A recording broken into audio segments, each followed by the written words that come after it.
As a Christian, you have to have standards. In Romans 8:14 lets us know, those who are led by the Spirit of God are the sons of God. So there are times when we're with a person or a group and they want to do something. And it's like, I have gone this far, but I cannot go any farther. In Amos 3:3, it speaks about, can two walk together unless they be agreed? Sometimes two can walk together without being in full agreement. But there's going to come a time when there's going to be a split. There's going to come a time when there's going to be a split. In 2 Corinthians 6:14-18, it speaks about not being unequally yoked together with an unbeliever. And then your question is about, what fellowship has light with darkness? Christ with Belial. A believer with an infidel. And the Lord even told us to touch not the unclean thing, but to come out from among them, so that he would accept us as sons and daughters. So there are times when we can be in a position where we're walking with others. It's like, I refuse to go any further. And we get as stubborn as a mule, that even if we're beaten, kicked, prodded, it doesn't matter what, we are not going beyond this point. And a great example of that is Daniel. Daniel has served under many kings without compromising his faith. One such example is in Daniel 6, and I'll read from verses 1-9. It pleased Darius to set over the kingdom 120 princes, which should be over the whole kingdom, and over these 3 presidents, of whom Daniel was first. Wow. This is kind of like Joseph being the governor of Egypt. So 120 princes, and over the princes, presidents. Daniel was first. That the princes might give accounts unto them, and the king should have no damage. Then this Daniel was preferred among the presidents and princes, because an excellent spirit was in him, and the king thought to set him over the whole realm.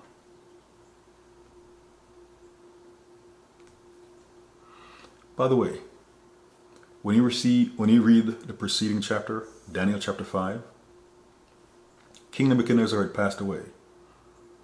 His son started drinking out of the sacred items out of the Lord's temple.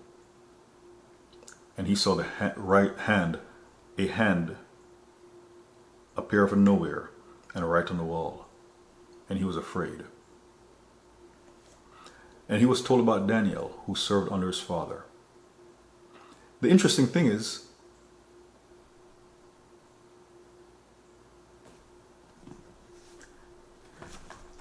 let me read the words.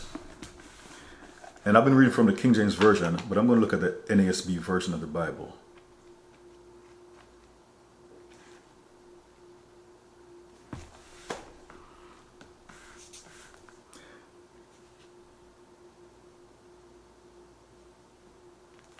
Let me find it here.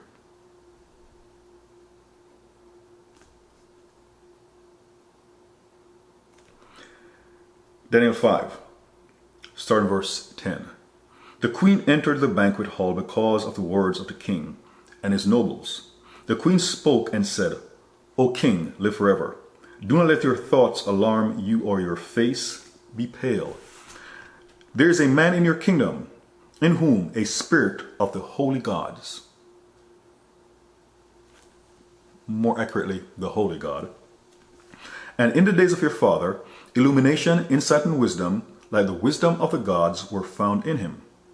And King Nebuchadnezzar, your father the king, appointed him chief of the magicians, conjurers, Chaldeans, and diviners.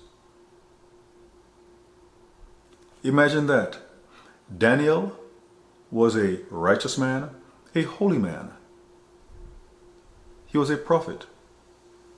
And because of where he was positioned, by God's divine providence, he was made the chief of the magicians, conjurers, Chaldeans, and diviners. Daniel was among them, but he wasn't one of them. He was over them, but he wasn't one of them.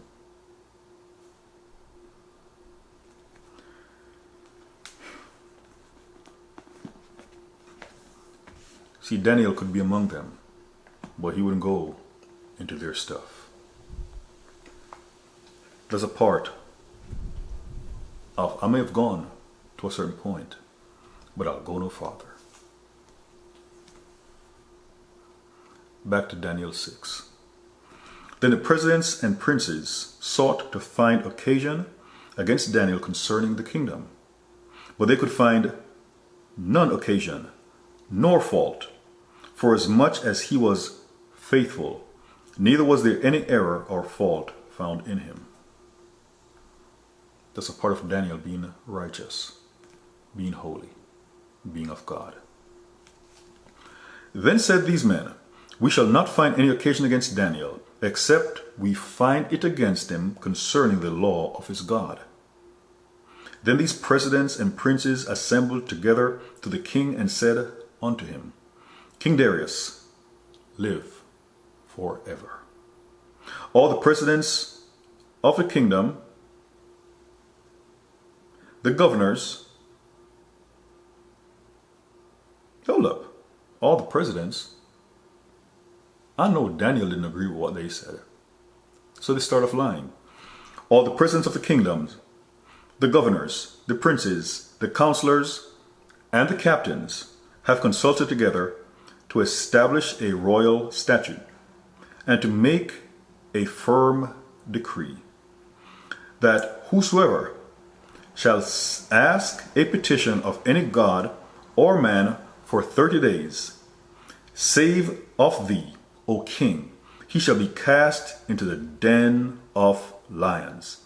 Now, O king, establish the decree and sign the writing, that it may not be changed, according to the law of the Medes and Persians, which altereth not.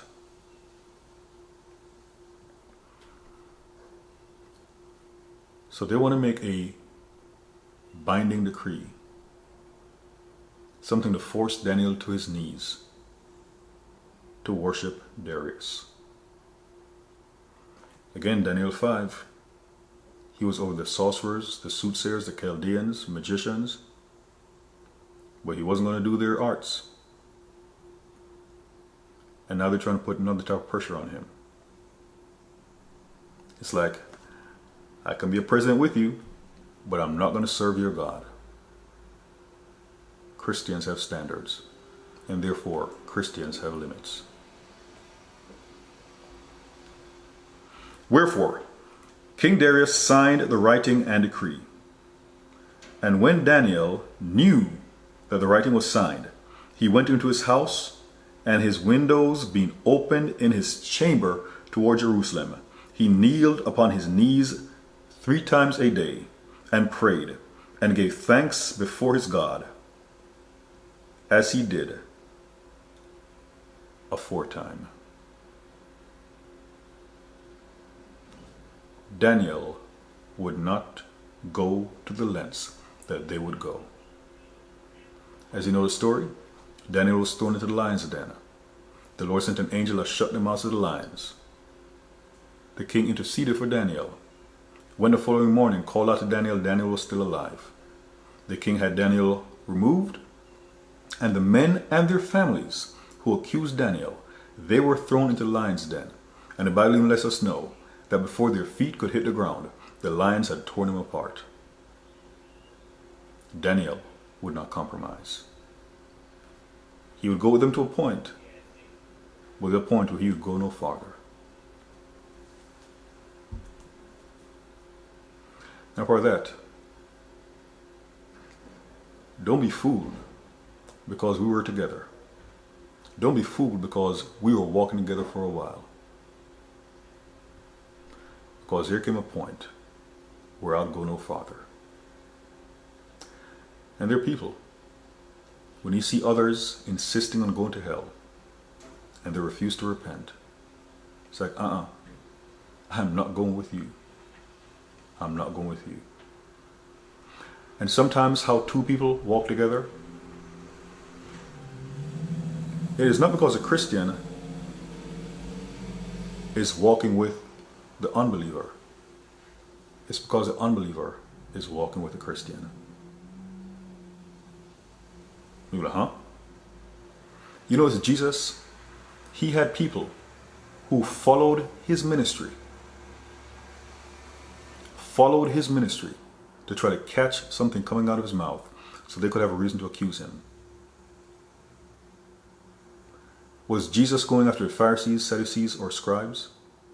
Or were they coming after him? They were coming into his presence.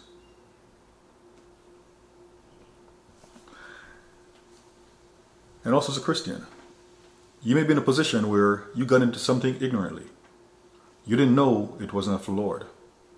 But the moment you find out it is not of the Lord, you may need to seek the Lord regarding how to get out of that situation.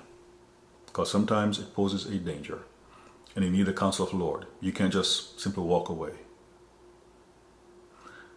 So the thing about walking together, but then you stop because you go no farther. In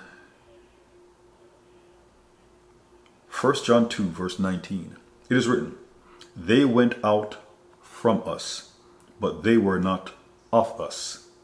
For if they had been of us, they would no doubt have continued with us. But they went out, that they might be made manifest, that they were not all of us." My fellow Christians, sometimes that is what you need to do. You need to walk away from a situation, a person or a group, to show, I may have been with you, but now that I'm walking away from you, I'm showing that I was never truly with you. I'm going to walk with the Lord my God.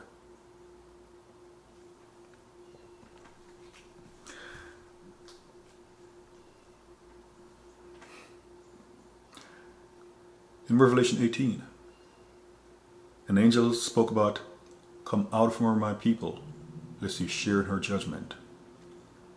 Come out. This walking together stuff, and sometimes you weren't saved, but the Lord calls you out of something and you come out of it anyhow. And arguably even more so as a Christian. If you get into a position, you may have doubts if it's truly where you need to be. Maybe it's where you need to be initially. But the time has come for you to come out. When the Lord calls you out, like as is written in 2 Corinthians 6, 14 through 18, about come out of her, my children.